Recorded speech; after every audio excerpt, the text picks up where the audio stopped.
It's quite hot. In general, increasing temperatures has an effect on all wildlife. On some really hot days, we can get calls about animals that are suffering from heat stroke, species that are more geared towards being cavity dwellers that get really, really hot, and that could cause a displacement for the babies.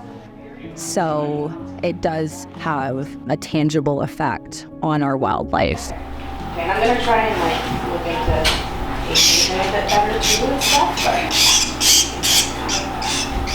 We received a call that there were some baby barn swallows jumping from their nests due to the heat wave. The babies got uncomfortable and they leapt to the ground. We don't typically see this, but totally plausible. When you get a heat wave and they're on the roof, they're not designed to be at that heat. So if it's too hot to handle, they'll try and fledge early. And these guys are close to fledging age, so it makes a certain amount of sense that they try. those minis? Yes. Look at them work. Doing it, buddy. We're doing it. Little wings. But we still try. Like, you're cooking, right? You live under a roof. You're in a heat wave. You're cooking. What are your options? Fly when you're not ready, or cook.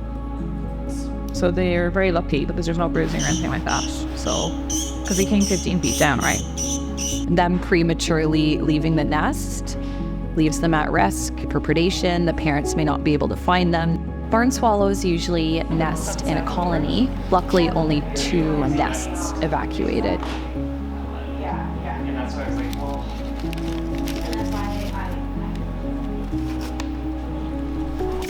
He's ready. 2 of these guys will definitely go back to their fledge. Are very close to being able to be full flighted. In that life stage, the parents do know to look for their babies outside of the nest. We waited a day for the heat wave to subside, and then they were put back in the general area where they were calling out for their parents so that the parents could find them. So today we're going to be bringing back some barn swallows. We got 2 that came in the other day. They're perfectly healthy. They're at an age where they can sort of fly right now. So we're just gonna bring them back, put them in the barn. And we've already been hearing them calling, so they are gonna be nice and hungry and ready to call for their parents. So hopefully we'll have some success. I'm just looking to see if there's any nests really close to where these guys were. But like I said, they were at an age where they were probably gonna fledge or come out flying anyway. So I think we can just put them back close to where they were found. So I think if we put them anywhere along any of these beams, I think it would be a good shot. I just wanna put them somewhere where they can hop around and potentially have access to multiple spots. Yeah. Shall we put them down? It's gonna be a bit of a bumpy ride, but we'll be able to handle it. Let's try this.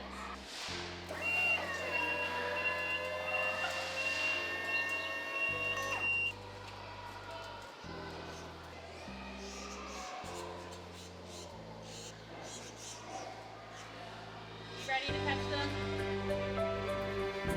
I put them back up on a beam hoping they would stay, and they said, absolutely not, I can fly, I'm flying out of here. So we had great flight in the one guy. We knew his flight was very strong. The second one was a little smaller than the first guy. His flight was less strong to begin with, but he caught himself on multiple spots. He flew to a wall, he started flapping his wings, and the fact that he could get from a very low spot nice and high, we are perfectly happy with that. There's no concern here, plus the people here will monitor if there's any issues, they'll give us a call, so I would say that was successful.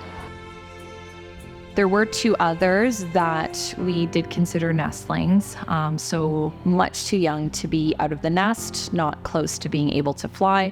So we did consult with an expert about the chances of renesting, and we were advised that renesting doesn't work for nestlings beyond 48 hours. And because we had to wait out the heat wave, there was no point in us trying to renest them when it was still way too hot in the barn to return them. So we did transfer those 2 little ones to the specialist who works with native endangered songbirds. And all this can be attributed to the temperatures rising. The effects are happening right here in our local neighborhoods. So, we definitely have to be more mindful and think about the choices that we can make on a daily basis that are better in the long run for our wild neighbors.